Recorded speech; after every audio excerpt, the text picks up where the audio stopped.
mandado aquí a Tepoztlán. Y bueno, pues esa es la historia, Fernando, y feliz de estar aquí contigo, muy feliz y agradecida. Y vamos a dar un poquito de tiempo a que empiecen a conectarse, ya estamos en vivo.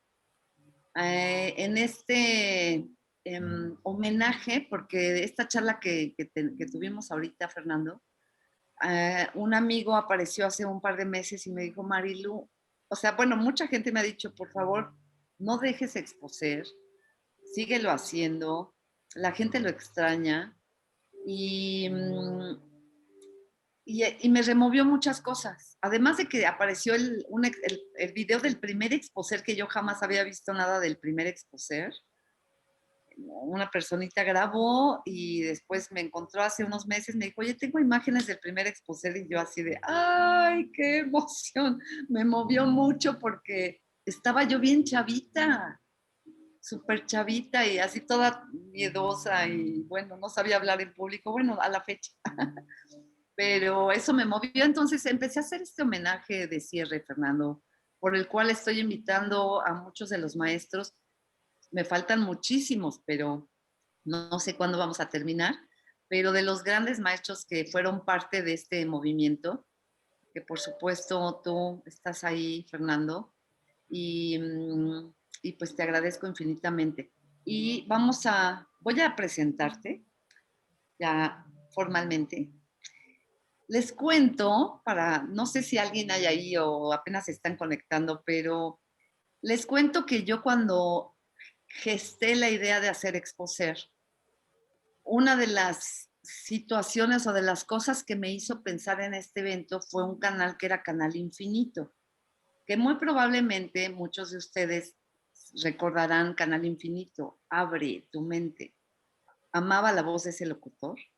Y yo veía ese canal y solamente tenía 3 programas en todo el día. Tú ponías el canal y eran 3 programas, obviamente de diferentes capítulos de esos 3 programas, que uno era las profecías mayas, la conexión Atlante y el ojo de Horus. O sea, hello, no se me olvidarán nunca porque eran unos muy, muy buenos programas.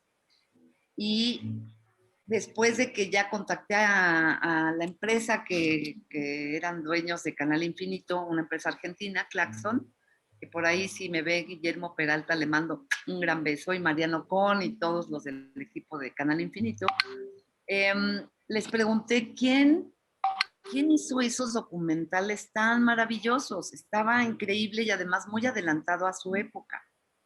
Toda la información de las profecías mayas, de toda la cultura maya, la sabiduría maya, el calendario y las profecías, toda la información del ojo de Horus, de la cultura egipcia, la cultura espiritual, mística, esotérica de los egipcios, que es enorme y maravillosa, y la historia de los atlantes, quiénes fueron, cómo, en fin. Y me recuerdo muy bien la primera vez que oí el nombre de Fernando Malcún. Fernando Malcún, creador y productor de estas series, y que por supuesto me puse en contacto, conseguí el teléfono de Fernando, correo electrónico, no recuerdo, y le mandé un mensaje para invitarlo al segundo Exposer, porque en el primero fue cuando ya conocí a todos los directivos de Canal Infinito, y en el segundo Exposer tuve la gran fortuna, el gustazazazo, porque además déjenme les cuento que recuerdo la primera vez que yo vi a Fernando Malcún y a Josefina, que amo, adoro y honro muchísimo, en mi oficina en La Condesa. Bienvenido, Fernando, ¿te acuerdas de ese día? La verdad es que No. hace tanto tiempo, pero sí, fue un día muy especial en el que llegamos a tu oficina en La Condesa a hablar sobre el Exposer y sobre la charla que iba a dar en Exposer. Fue hace mucho tiempo eso, ¿no? Y como De tú 21 años. como contaste, fue en un momento, a mí me sorprendió cuando recibí tu mensaje, porque pues había hecho las profecías mayas y en ese momento tenían un éxito muy grande, los estaban viendo millones de personas en toda Hispanoamérica. Entonces pues yo nunca había dictado una conferencia o un taller. Y tú me dijiste que tenías que ir a Ciudad de México y que tenía que dictar un taller en Exposer. Entonces, pues para mí eso fue como, bueno, pues vamos a hacerle a ver qué sucede. Y realmente fue una experiencia absolutamente extraordinaria, porque me acuerdo que hablé sobre las profecías mayas y sobre el 2012, y también hice un taller sobre la evolución de la conciencia. Y Recuerdo. este taller de la evolución de la conciencia fueron 40 personas. Es curioso el número. Fueron 40 personas y de esas 40 personas, todos, casi como 16 o 17, me invitaron a sus ciudades y a sus lugares, porque eran de diferentes lugares de México, a que dictara esa misma conferencia otra vez. Entonces, ahí comenzó, digamos, mi carrera como conferencista en México. México se convierte en mi segunda patria y me dicté muchísimos talleres y conferencias en todas las ciudades de México. Tengo grandes amigos en México, Mariluz. Sí, una de las frases de los maestros que me han mandado testimonios o con quienes he platicado que fueron parte de Exposer, comentan eso, dicen, es que Exposer fue un parteaguas para mucha gente, para muchos de los maestros que, como en tu caso, Fernando, que eras básicamente investigador y productor, y a partir de ahí, pues te aventé al ruedo a que dieras conferencia. Entonces, sí recuerdo perfecto y me encanta. La verdad es que un gran trabajo que has realizado y bueno, pues el que hayas iniciado esta parte de comunicar tu sabiduría, Fernando, en Exposer, pues para mí es un honor.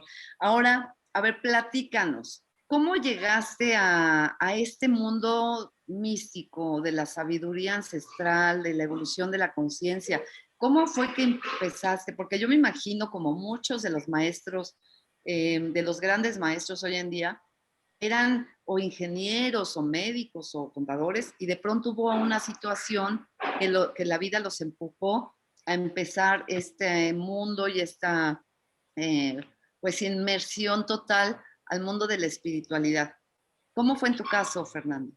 Bueno, yo era productor de televisión, básicamente tenía una productora, hacía comerciales de televisión en Colombia, alcancé a hacer muchos, como 300 o 400 comerciales de televisión en mi vida. Y pasaron varias cosas. Primero tuve una experiencia bastante cercana a la muerte, Sigue, perdón. y en ese momento me pregunté qué sabía de la vida, y en ese momento no tenía ni idea de nada. Había pasado muy bien, me había ido muy bien,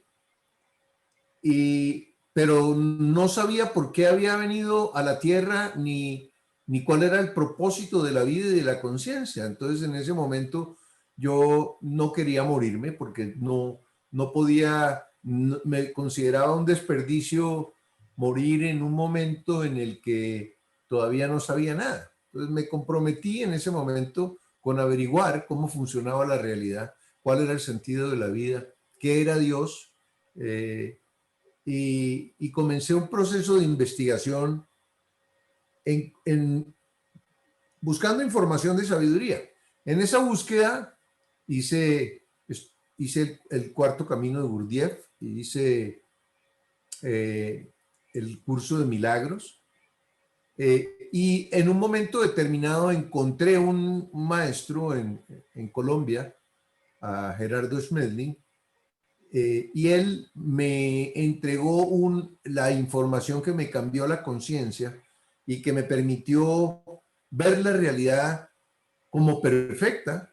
Yo realmente nunca me había preguntado cómo era la realidad, si era perfecta o imperfecta, pero en ese momento logré comenzar a entender que todo lo que sucede siempre es perfecto porque todo sucede para aprender. En ese momento, yo vendí la productora de televisión que tenía, hice un año y medio o 2 años de sabático en los que aprendí a manejar computadoras y hacer animación tridimensional y animación bidimensional, edición de libros en desktop publishing y en fin, como una carrera más orientada a las ideas que hay detrás de la publicidad más que al hacer o al llevar a cabo esas ideas y ejecutarlas. Entonces, en ese momento, abrí después de que aprendí a manejar los computadores, abrí una casa publicitaria, una ¿En casa qué año más creativa. o menos estamos hablando? ¿Como el 99, Eso 90? fue como en el 97, más o menos, como en el año 97. Entonces, en ese momento, la información de Gerardo me hizo interesarme en el mundo de la espiritualidad y de la conciencia, y yo siempre he tenido como una mente muy científica, me gusta mucho averiguar el porqué de las cosas. Entonces yo quería averiguar si la información que me había entregado Gerardo sobre la realidad que realmente a mí me cambió la vida, me convirtió en un renacido, en una persona que cambia por completo la dirección que llevaba en su vida. ¿Y cuál es la esencia de esa enseñanza que te cambió la vida? La esencia como para que las personas que están viendo esta entrevista entiendan como por dónde fuiste o cómo te llegó esa transformación. Tal vez entender que nosotros vivimos en una realidad de contraste y que el contraste más importante es entre el sufrimiento y la armonía o la felicidad.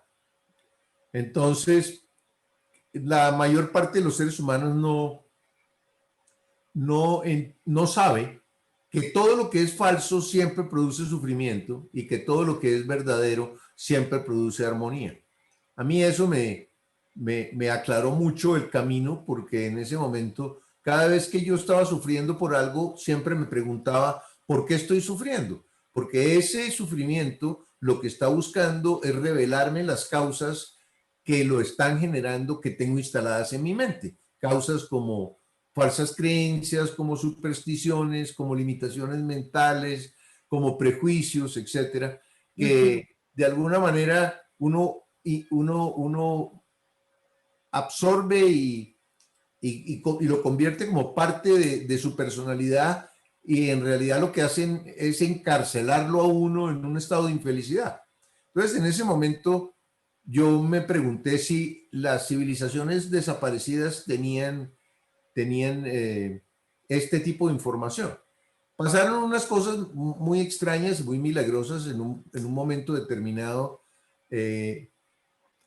Yo, la compañía que yo tenía de publicidad, que le estaba haciendo publicidad en gran medida a arquitectos en Bogotá, el cliente principal mío, que era una compañía constructora muy grande pues, que construía en Bogotá y sus alrededores, ellos tenían un banco, y ese banco en un momento determinado entró en problemas y no pudieron, pues a ver, los dineros que me estaban entrando de esa compañía comenzaron a cerrarse, se cerraron bruscamente. Entonces, en ese momento que yo ya tenía información que había recibido de Gerardo, me pregunté si lo que yo tenía que hacer era seguir insistiendo en el campo de la publicidad y de la televisión o más bien dirigir mi mente y mi vida a buscar la información que yo, en el momento en que tuve esa experiencia de muerte cercana, me propuse encontrar.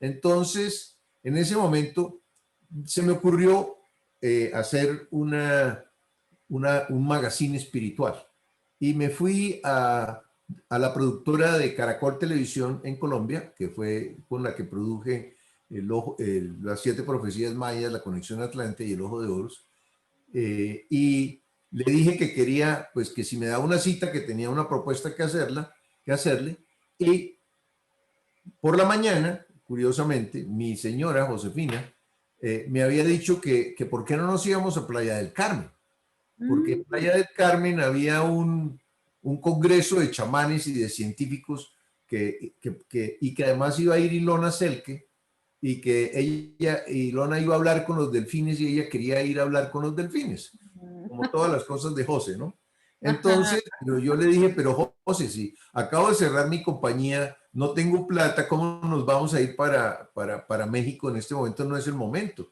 ¿Y de qué se trata eso que quieres ir? Entonces me explicó que era Prophets Conference que había en Playa del Carmen en ese momento.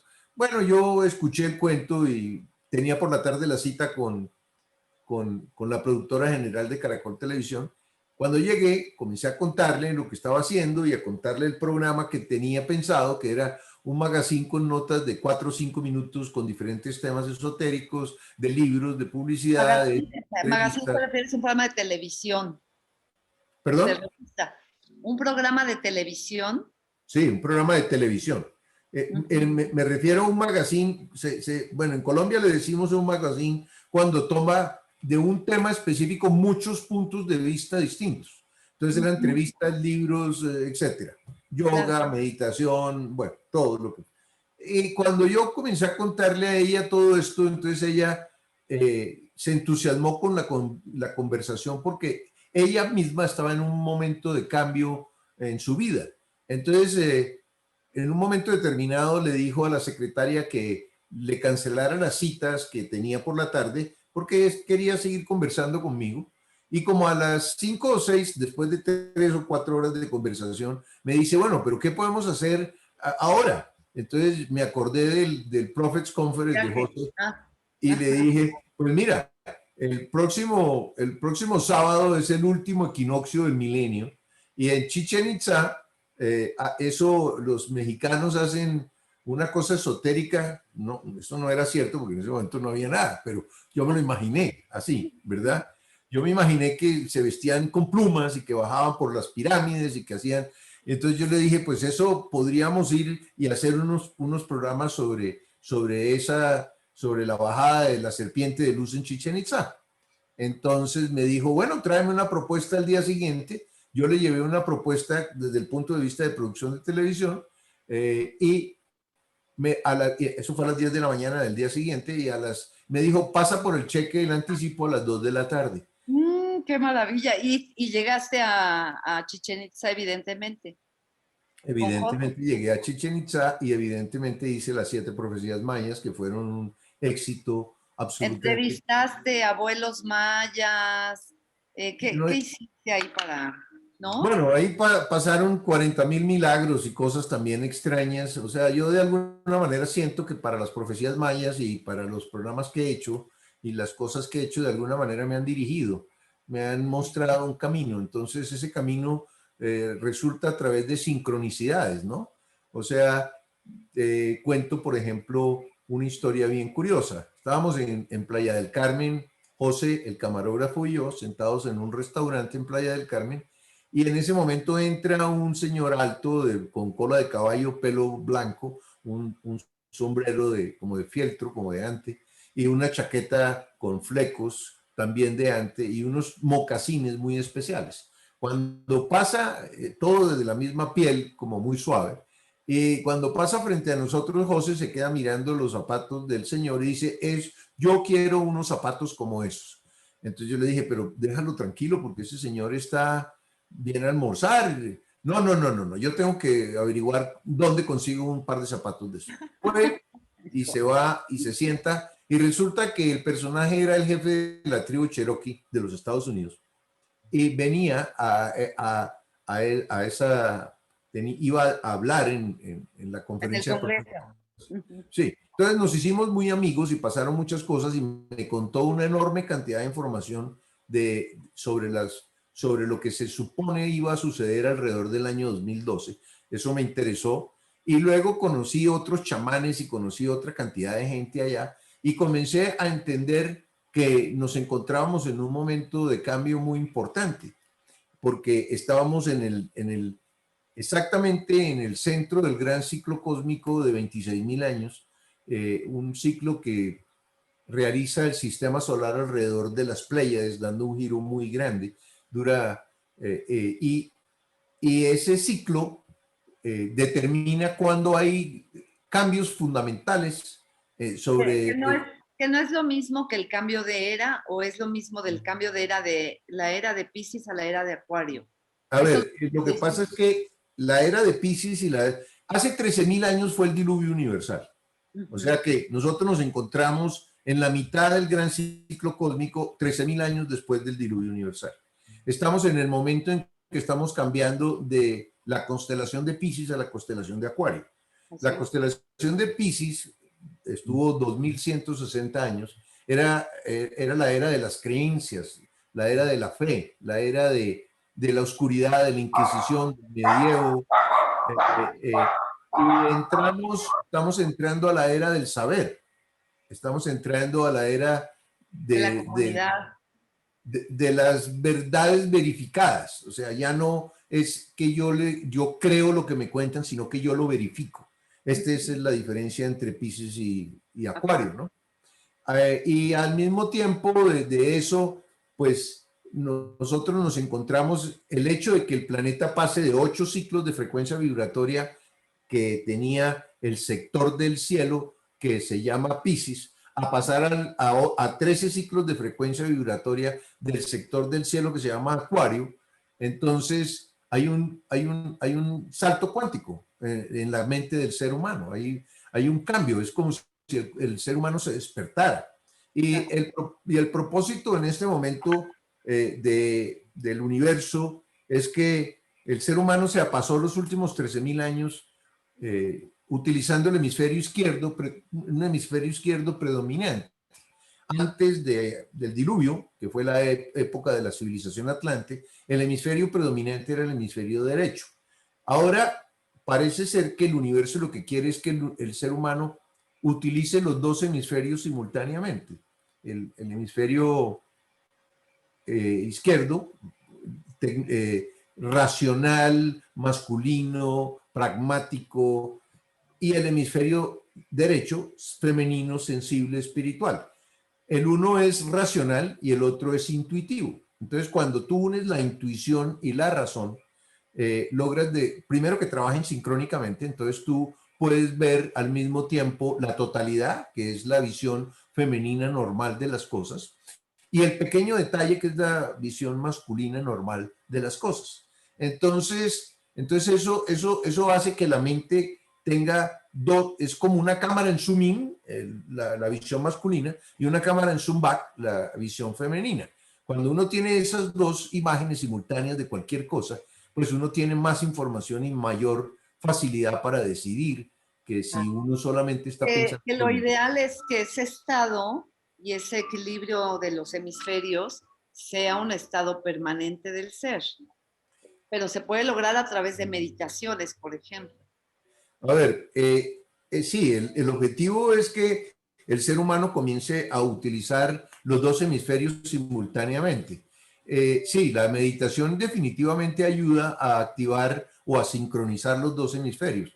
La meditación en realidad es la manera de salirte del yo y entrar porque hay mucha gente que habla del yo soy, sí, pero el yo, cuando tú hablas del yo, estás hablando de tu personalidad, de tu identidad, de tu ego, y cuando estás hablando de soy, el ser, no estás hablando de una parte del todo, sino del todo. Entonces, cuando meditas, entras al ser, ¿sí? Y te olvidas del yo. Entonces, es soy, yo soy, y soy, me expando. Esa manera de entrar a lo trascendente y a lo divino es el camino que nosotros necesitamos para que nuestra conciencia evolucione. Cuando tú sincronizas los dos hemisferios cerebrales, lo que logras es que activas la inteligencia de tu corazón.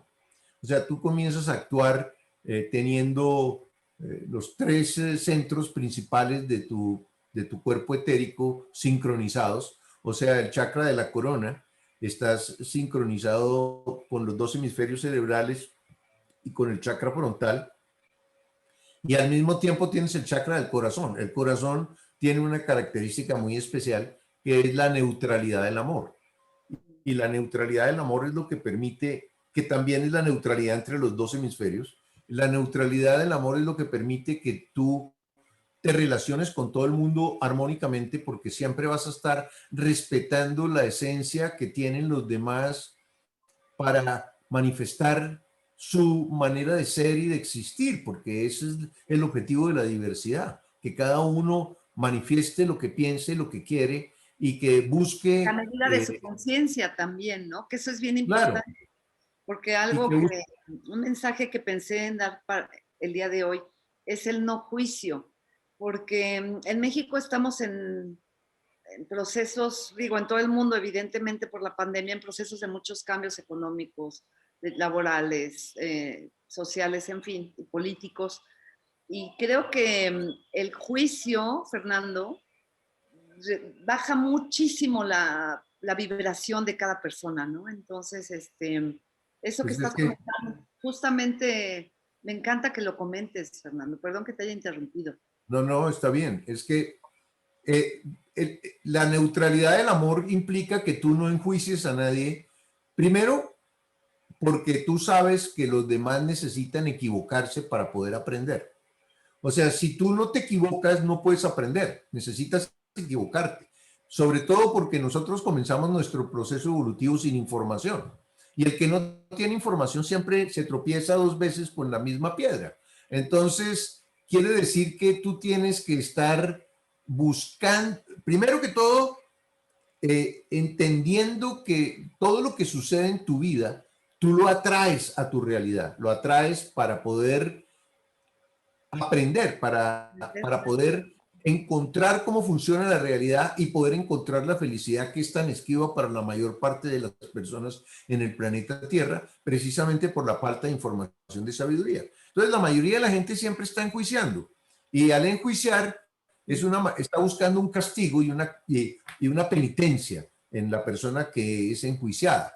Y eso hace que indudablemente genere mucho conflicto, mucho problema, porque eh, crea, todo juicio crea una víctima y un victimario, y las dos posiciones son posiciones erradas. La víctima, pues porque destruye su energía vital, ambas destruyen su energía vital, las dos posiciones, pero la víctima se llena de rabia, de rencor, de deseos de venganza, y al mismo tiempo le entrega el poder creador de su realidad al victimario escogido. Entonces es como un autohechizo que se hace. Usa la varita mágica que le dieron de creador de su realidad cuando nació y Claro. se autohechiza, usa su poder para convencerse a sí mismo de que no tiene ningún poder. Es una Claro, circunstancia y eso tremenda. en los casos de juzgar a otro, pero hay mucha gente que también es muy dura consigo mismo, ¿no? Y que vive también en una victimez o en un juicio y en una culpa tremenda, que pues está peor todavía, porque pues es como hacerse el harakiri todo el tiempo, ¿no? Sí, la culpa es un estado bastante destructivo de la energía vital, porque la culpa tiene la función de que tú tomes conciencia de que cometiste un error y corrijas el error y te comprometas contigo mismo a que ese error que cometiste no lo vas a volver a cometer nunca más. Una Que vez ahí que no has es hecho, la culpa, ¿no? Ahí todavía no se llega a la culpa, sino la percepción de las cosas de me equivoqué, cometí un error, ok, lo corrijo, me disculpo, en fin. Pero ya no, la culpa es cuando dices, ¡ay, yo tuve la culpa! O sea, ya es como un sentimiento que efectivamente baja mucho la vibración. sí, pero lo que pasa es que la culpa siempre es el resultado del error y el error tiene el propósito de que tú aprendas. Entonces, si tú te das cuenta que cometiste un error, resuelves o mejor dicho, solucionas el problema que pudiste haber causado, pero al mismo tiempo el objetivo de la culpa es que tú agradezcas el haber cometido el error. Eso no todo el mundo lo sabe ni lo hace. El objetivo es que cuando tú cometes un error, tú le des gracias a la vida por la oportunidad que te diste tú a ti mismo al cometer el error, porque en ese momento el error siempre revela a través del sufrimiento que genera cuál es la causa que lo activó. Y la causa siempre está instalada en la mente del ser humano. Entonces, eso le permite a uno orientarse a buscar qué falsa creencia tiene, qué superstición, qué dogma, qué limitación mental tiene instalada para que produzca la dificultad que la persona está experimentando.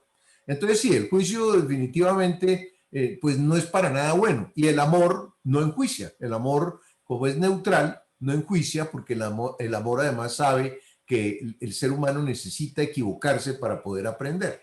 Claro. Entonces todo este proceso de, de toma de conciencia me llevó, siguiendo con el cuento que te estaba contando, me llevó a hacer las profecías mayas.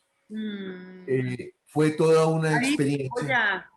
vayan, público que nos está viendo, vayan haciendo sus preguntas, Fernando, porque ahorita nos estás platicando, nos vas a dar, a compartir un poco de tu sabiduría y al final vamos a leer algunas preguntas que te hace el público y que pues puedas compartir con ellos lo que pregunten. Entonces, por ahí vayan preguntando y al ratito leemos las preguntas.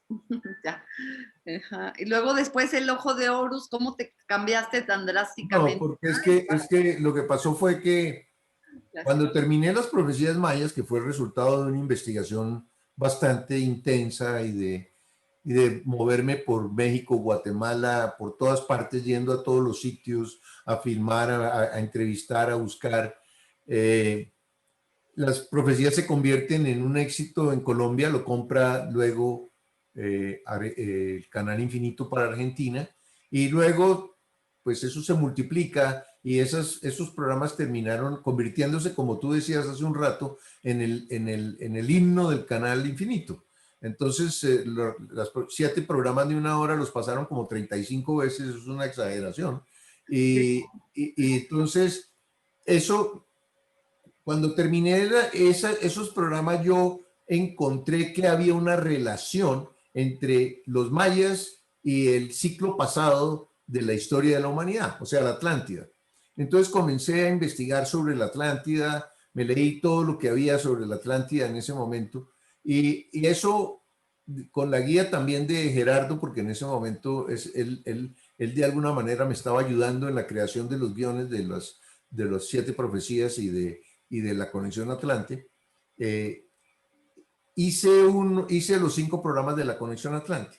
Y cuando la investigación de la Conexión Atlante me amarró el hilo de investigación a Egipto. Entonces me tocó ir después de investigar a los mayas, a los atlantes, terminé metido investigando a los egipcios. Además, te quedaste muchos años en esa cultura. Yo recuerdo que estuviste viajando mucho a Egipto, ¿no? Haciendo mucho. He ido a Egipto 28 veces.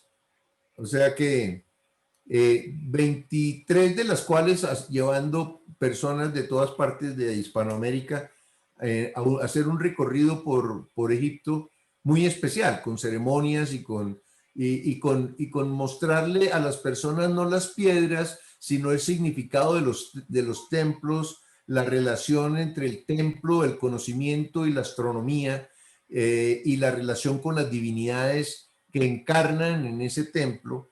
Entonces, eso pues fue una época realmente extraordinaria para mí porque era divertido y al mismo tiempo me permitía continuar con mi investigación de Egipto. Eso me llevó después a hacer los programas de ARICAT, esos programas sobre cómo se construyeron realmente las pirámides en Egipto y hacer una animación tridimensional sobre la vida de Imhotep, el 3 veces grande, Hermes Trismegistus, de manera que pues todo esto que ha pasado ha sido pues un camino realmente, ¿cómo te diría yo?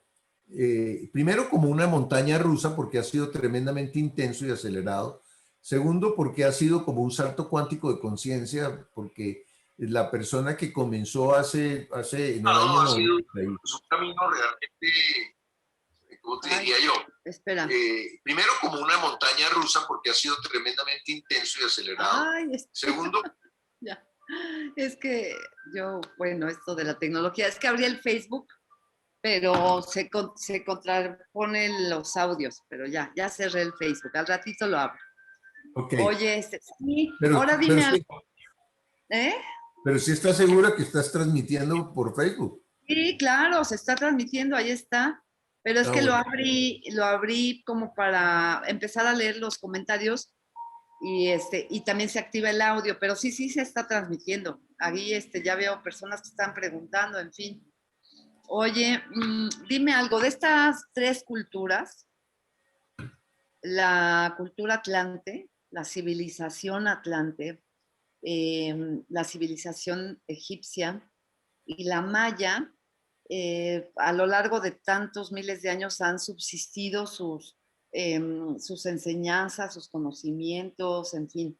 De estas tres, ¿qué similitud encuentras? Me imagino que muchas. O cómo podrías tú denominar a cada una de estas dos civilizaciones, tú como Fernando Malcom, ¿cuál te sorprendió más? ¿Qué tienen de similitud? ¿Te vas por una o platícanos un poco así como, en resumen, yo lo que quiero es que las personas puedan tocar un poco tantos años de investigación tuya y cuál fue como el santo grial de cada una de estas investigaciones de grandes civilizaciones místicas y espirituales. Mira, el ciclo anterior de la humanidad, que fue el ciclo Atlante, el gran ciclo cósmico anterior, que terminó con el diluvio universal, la información más importante que tenemos nosotros en este ciclo de 13.000 años, que comenzó hace 13.000 años, es de origen atlante. Los sacerdotes de la Escuela de Misterios de Nacal en la Atlántida previeron la destrucción que venía, el cataclismo que venía, porque por posiciones astronómicas, igual que sabemos ahora que nos encontramos en el centro del gran ciclo cósmico, ellos lo sabían, y una cantidad de sacerdotes y sacerdotisas se construyeron unos barcos, dice la leyenda, como unas especies de submarinos y terminaron llegando a Egipto.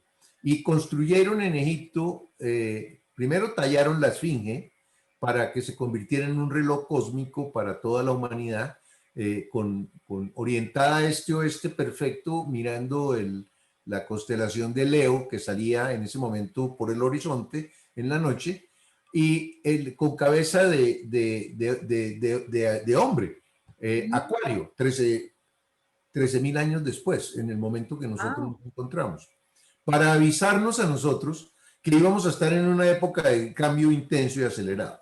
Esa información la reciben los egipcios y se crea la Escuela de Misterios del Ojo de Horus.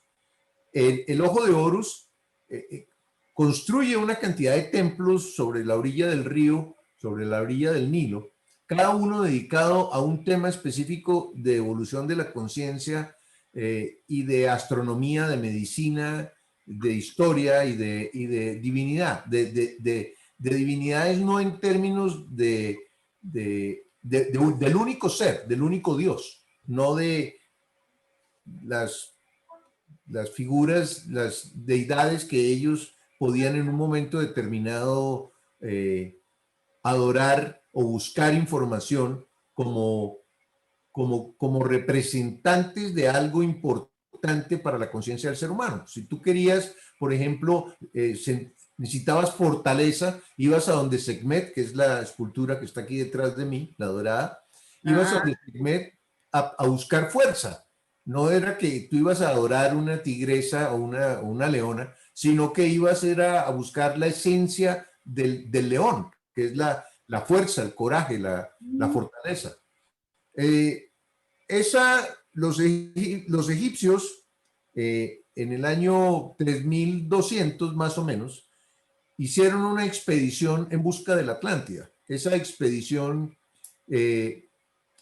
llevó una serie de sacerdotes y de personas desde Egipto a atravesar al estrecho de Gibraltar y llegar al Océano Atlántico, estaban buscando residuos de la Atlántida en ese momento, y llegan a Veracruz, en México, a la desembocadura del río Panuco. Y en la desembocadura del río Panuco gestan la civilización olmeca. Los olmecas fueron la civilización madre de los mayas, los herederos de la civilización si tú te preguntas cómo puedo hacer esa relación, el único sitio en el planeta Tierra donde hubo una matemática quincuagesimal, binaria quincuagesimal, es en México, y en el reino de Kush, al lado de Egipto. Esos son los dos únicos sitios en todo el planeta, en toda la historia, donde ese mismo tipo de matemáticas existió. O sea que la matemática maya y la matemática olmeca proviene de África. Lo mismo que las grandes cabezas colosales que se encontraron en San Lorenzo y que por supuesto no son talladas ni traídas desde la sierra a 75 kilómetros por pantanos, una cabeza que tiene 40 toneladas, sino que la gelaron, la hicieron con la misma técnica que utilizó Imhotep para construir la primera pirámide de la historia, que es la pirámide de Saqqara. La pirámide de Saqqara es una mezcla alquímica. Imhotep fue un alquimista, una mezcla alquímica que permitía producir piedra que se endurecía y que al terminar de endurecerse tenía toda la apariencia de la piedra natural. Entonces los mayas heredan, bueno, los olmecas heredan información egipcia con relación al gran ciclo cósmico. Los olmecas sabían perfectamente todo lo que estamos hablando del gran ciclo cósmico, del momento que estamos viviendo, y obviamente pues los mayas del periodo clásico reciben esa información, pero los mayas fueron los dueños del tiempo, así llamé yo mi serie originalmente, ellos eran lo que sabían sobre los astros y las investigaciones que hacían, y el registro sistemático astronómico les permitió verificar toda la información que habían recibido de los olmecas y de los egipcios y de los atlantes y profundizarla. Ellos construyeron muchísimos calendarios y fue una civilización realmente asombrosa. Entonces, si tú me dices todas me impactaron profundamente, cada una en su escala y en su manera. Y ha sido la experiencia de mi vida. Están muy relacionadas una con la otra, ¿no? Están relacionadas unas con la otra. Hay muchísimas palabras mayas cuya raíz es egipcia, la raíz de la lengua. De manera que hay una estrecha relación entre Egipto y la cultura olmeca. Y obviamente entre la cultura olmeca y la cultura maya. Me he pasado durante los últimos 30 años de mi vida investigando a los mayas, a los atlantes, a los egipcios, a los hindúes, todo lo que es las religiones también me interesó muchísimo, todo lo que es budismo, hinduismo, jainismo, catolicismo, judaísmo, etc. ¿Hacia dónde crees que va la humanidad, Fernando? En esta nueva era. Mira, para que suceda la nueva era que estamos esperando, ¿qué es lo que cambia al ser humano, Marilu? ¿Qué es lo que cambia? Pues la conciencia. O sea, lo que cambia al ser humano siempre es un evento de destino de cercanía a la muerte. Eso es lo que te cambia. Cuando tú sientes la muerte cerca y tú sabes que ya se te acabó la película, en ese momento es cuando tú dices, bueno, yo sí hice lo que tenía que hacer, vine a aprender lo que tenía que aprender, lo aprendí o no, o perdí el tiempo. En ese momento ese enfrentamiento con la muerte le permite al ser humano hacer una evaluación imparcial sobre la realidad y sobre lo que está viviendo. Eso está pasando en este momento. Nosotros estamos en un momento de cambio en el que el planeta Tierra está al baño María.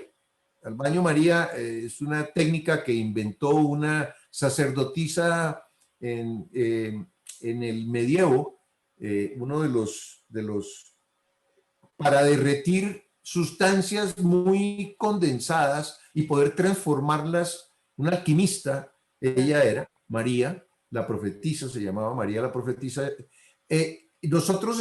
Todo el planeta está en este momento al baño María, nos tienen al fuego lento, con el objeto de que cada uno mire hacia su interior por eso nos encerraron en las casas durante prácticamente un año, con el objeto de que cada uno mirara hacia su interior e hiciera un proceso de evaluación de qué hice mal, qué tengo que corregir a nivel individual, pero igual está sucediendo a nivel colectivo. Todo lo que no funcionaba dejó de funcionar en el año 2020, o sea, todos los sistemas de salud, todos los sistemas políticos, todos los sistemas religiosos, todos los sistemas económicos, ninguno está funcionando bien. Y lo que sucedió en el 2020, lo que logró fue que todo el mundo tomara conciencia de que eso que nosotros, que formaba parte de nuestro modelo de la realidad, en realidad no está funcionando bien y que hay que corregirlo de una manera u otra. Entonces, si tú me hablas de una nueva era, yo pienso que toda la pandemia que hemos estado viviendo es como una cercanía a ese proceso de cambio profundo que es requerido para que se produzca una nueva era. Para que se produzca una nueva era tiene que acabarse la que estaba. Y para que se acabe la que estaba tiene que haber un momento de profundo caos. Digamos que nosotros hemos vivido un caosito, un caos chiquito, que es el de la pandemia que hemos vivido.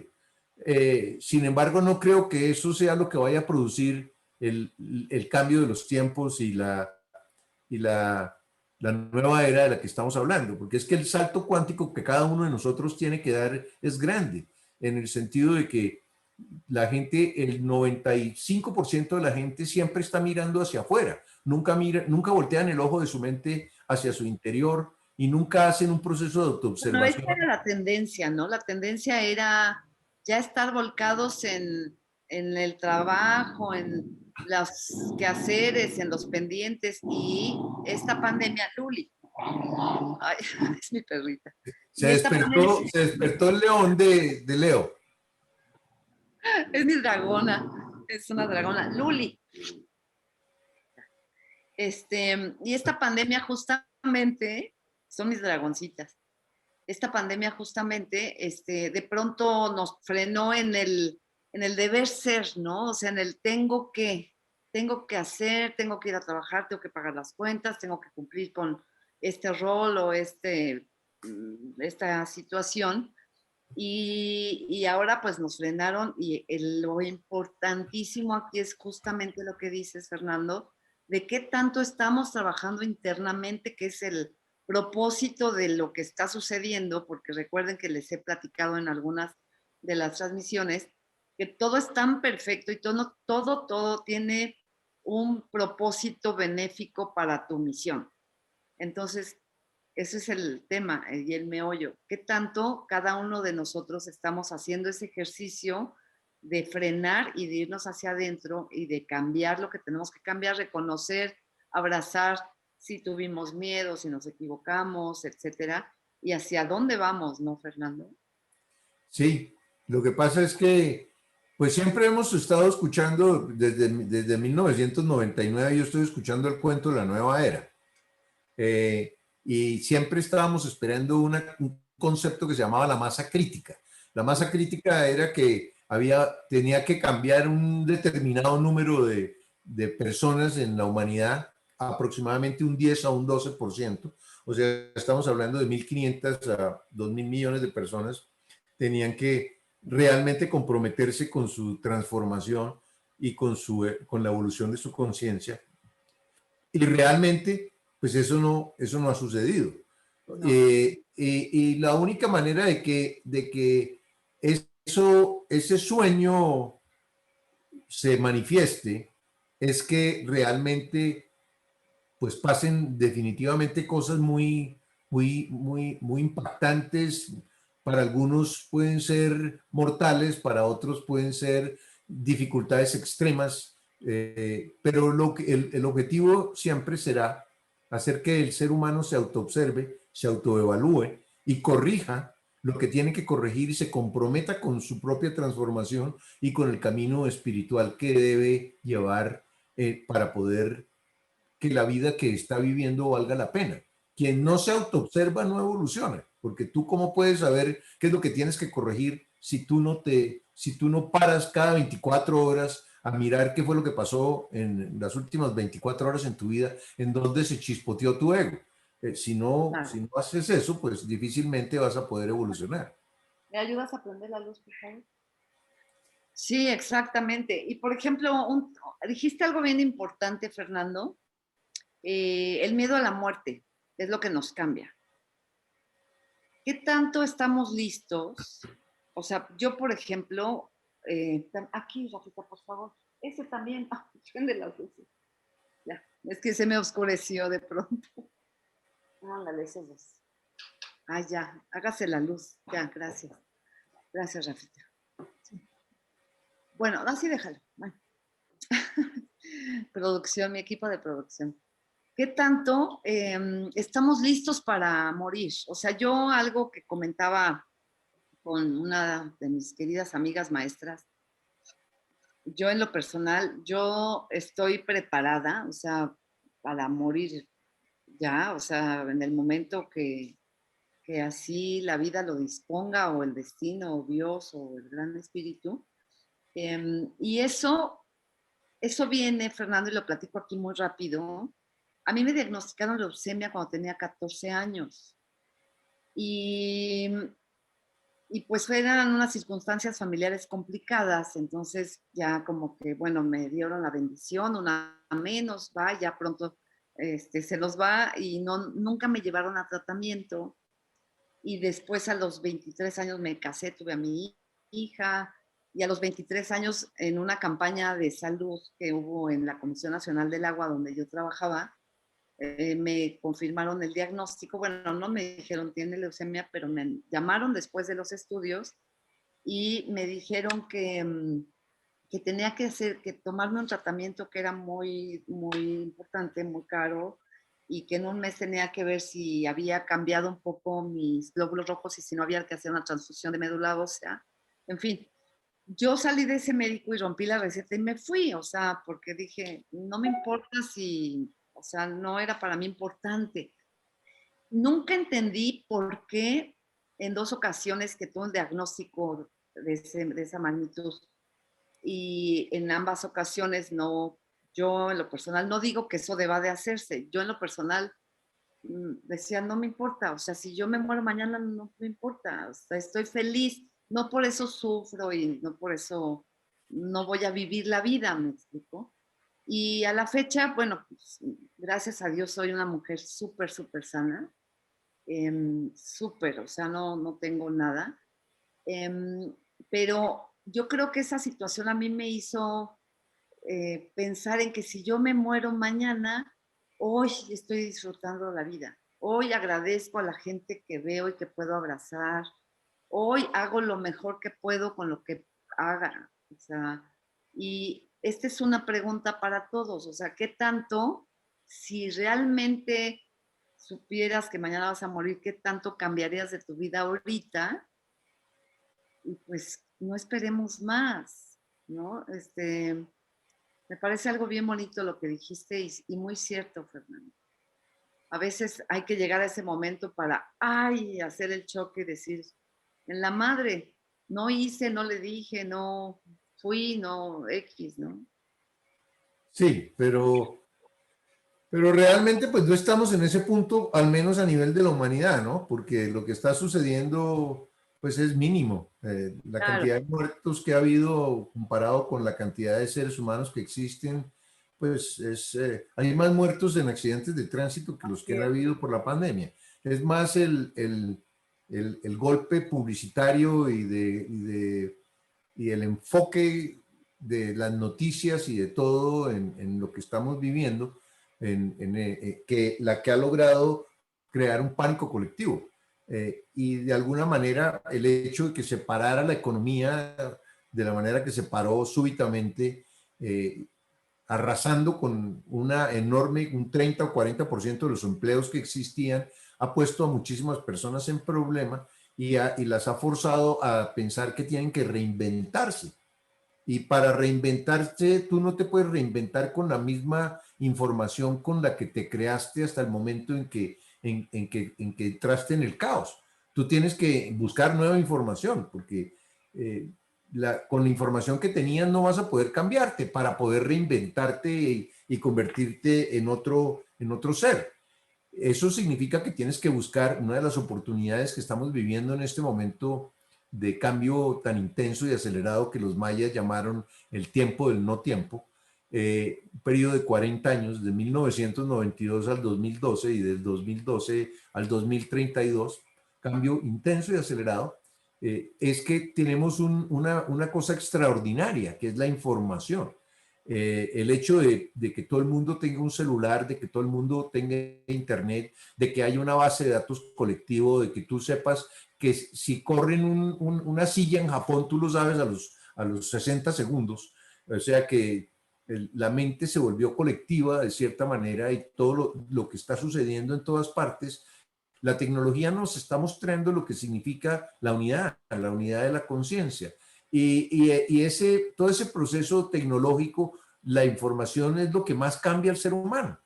En este momento hay muchísima información de sabiduría disponible para los seres humanos. Sin embargo, no son muchos los que están buscándola, cuando definitivamente encontrarla es una de las cosas más importantes que pueden tener en toda su cadena de reencarnaciones hasta ahora, porque es lo que les puede permitir dar un salto cuántico de conciencia y es lo que va a determinar cómo es su destino inmediato. Claro. A nosotros en este momento estamos en un periodo de autoclasificación. Cada uno está clasificándose por lo que piensa, por lo que habla y por lo que hace. Y como en este momento es un momento de extrema libertad, no hay ningún tipo de códigos morales restrictivos, la gente puede hacer lo que quiera, cada uno va a poder manifestarse tal como es. Y ese es el objetivo de estos tiempos que estamos viviendo.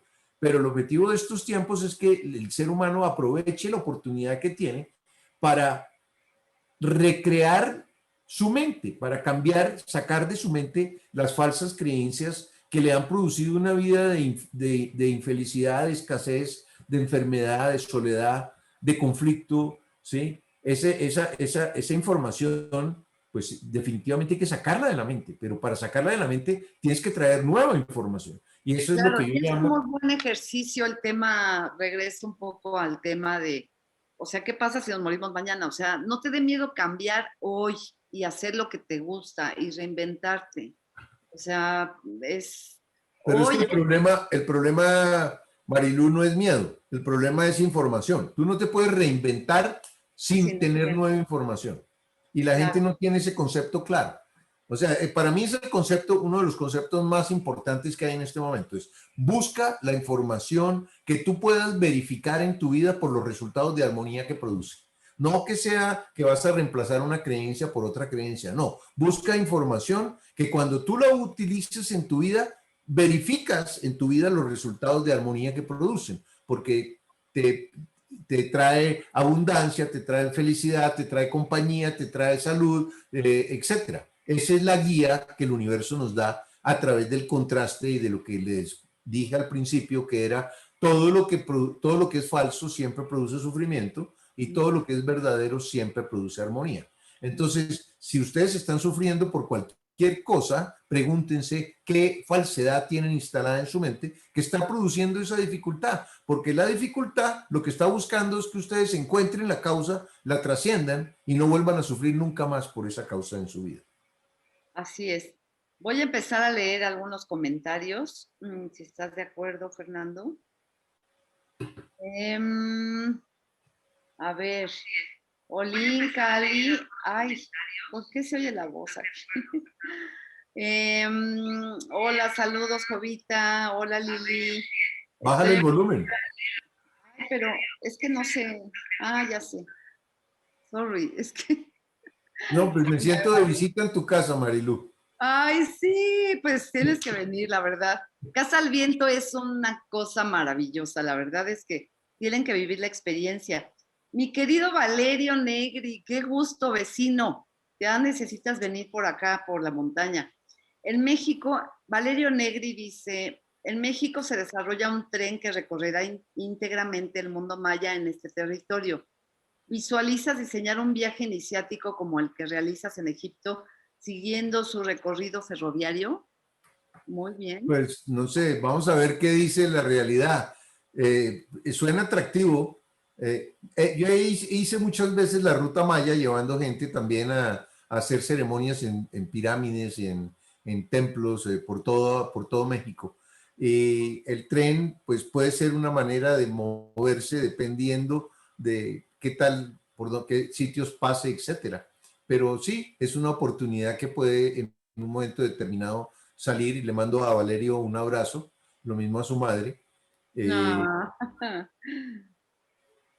muy bien. Olin Cali, ok, estoy en Facebook, se oye bien, aquí seguimos. Ah, pues no hay muchos comentarios. Pensé que había más. O no sé si no me está cargando bien mi... Ay, No, es que... pero yo creo que con el recorrido que hicimos, Ay, sí. pues Extraño fue, el grupo Spin. Muchas gracias. Sí, todos extrañamos Exposer, yo también, pero me encantaría haber podido ir como público, como ponente, pero ya como organizadora es una locura, pero sí, lo extrañamos, Fernando. Y ahora, pues para cerrar, Fernando, ¿qué puedes decirle a la gente, aparte de de que se acerquen a la información y que pues palpemos lo que es verídico y que genera armonía y lo que no es? Y si puedes mencionar algo sobre la intuición, que para mí la intuición es una herramienta que tenemos integrada y que es muy valiosa en estos momentos, por favor. mira, eh, creo que tal vez es que decirle a una persona que intuya, ¿de qué manera le puedes tú decir a una persona que intuya, que abra su corazón y que lo escuche? Esa sería la manera para que una persona intuyera. Pero no es tan sencillo. Hay cosas más sencillas que uno tiene que hacer. La primera cosa más sencilla es evitar los pensamientos negativos. No permitas que ningún pensamiento negativo llegue a tu mente, porque va a destruir tu energía vital y eso va a ser un drama. No permitas que tu mente se salga del tiempo presente, porque ese es el único tiempo que existe. Eh, Toma control de tu reactividad, aprende a ser sereno, porque eso te va a quitar muchos conflictos y te va a permitir acumular energía vital. Y a medida que acumules energía vital vas a poder atraer a tu vida más información. Y la información definitivamente es lo más importante que hay en este momento desde mi punto de vista. También, si consigues información, aquí están viendo abajo en el letrero que dice Crealidad Raya Intermedia Malcún.com, y ahí tengo muchos talleres con información de sabiduría que puede ser de interés para las personas que estén buscando esa información y que quieran cambiar la información que están utilizando para construir una vida, si es que su vida es de infelicidad. Y la otra cosa que quiero marcar es que por favor hagan un trabajo de autoobservación diaria, disciplinada. Levántense por la mañana una hora antes de lo que se levantaban, pongan la almohada contra la pared y cierren los ojos y repasen qué pasó en las últimas 24 horas, para que tomen conciencia de lo que necesitan corregir y de lo que necesitan fortalecer. Eso es lo que va a producir la evolución de la conciencia y lo que les va a acercar a la felicidad. Y por supuesto, pues en este momento lo más importante es buscar información. Hay que buscar información, pero no información, aquella información que te permita verificarla en tu vida por los resultados de armonía que produce. Claro, muy bien.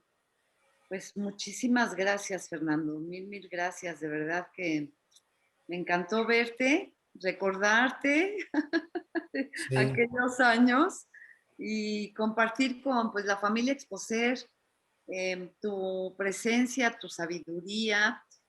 Tengo entendido que ya tienes un bebé nuevo que próximamente vas a presentar. No dejes de avisarnos y seguramente en la página www.crealidad-mediomalcom.com. Ah, yes, el avance. Ese es el libro, ese es el manuscrito, seguramente. Sí, este es el manuscrito, Un salto cuántico de conciencia. Lo escribí en No, inglés y en español y lo terminé de escribir hace una semana y media. Bueno, terminé dos libros realmente. Uno es una serie para televisión que tiene que ver con mayas y reencarnación. Son 15 programas de una hora y que terminé cuando comenzó la pandemia. Y cuando comenzó la pandemia me pregunté si qué era lo que tenía que hacer, porque no lo encontraba como mucho camino a que saliera a vender 13 cielos, se llama la serie de Mayas y Reencarnación. Y dije, lo que tengo que hacer es poner por escrito lo que he aprendido en los últimos 30 años de vida sobre cómo ser feliz, cómo encontrar la verdad de cómo funciona el universo, porque el que no sabe cómo funciona el universo es el que siempre se equivoca y el que siempre sufre. Y por eso escribí The Breakthrough o El Avance, y lo acabo de terminar. Estoy en este momento en el proceso de aprender todo lo que tiene uno que hacer para poder venderle un libro en Estados Unidos y vender un libro, digamos, de manera planetaria, porque ya hice una experiencia de autoedición y realmente no fue lo que yo esperaba. Y por eso quiero buscar una casa publicitaria que publique ese libro. A ver si aquí entre el público alguien aparece que pueda Bueno, asesorar o apoyarte. eso sí que sería una sincronicidad, ¿no? Ay, sí.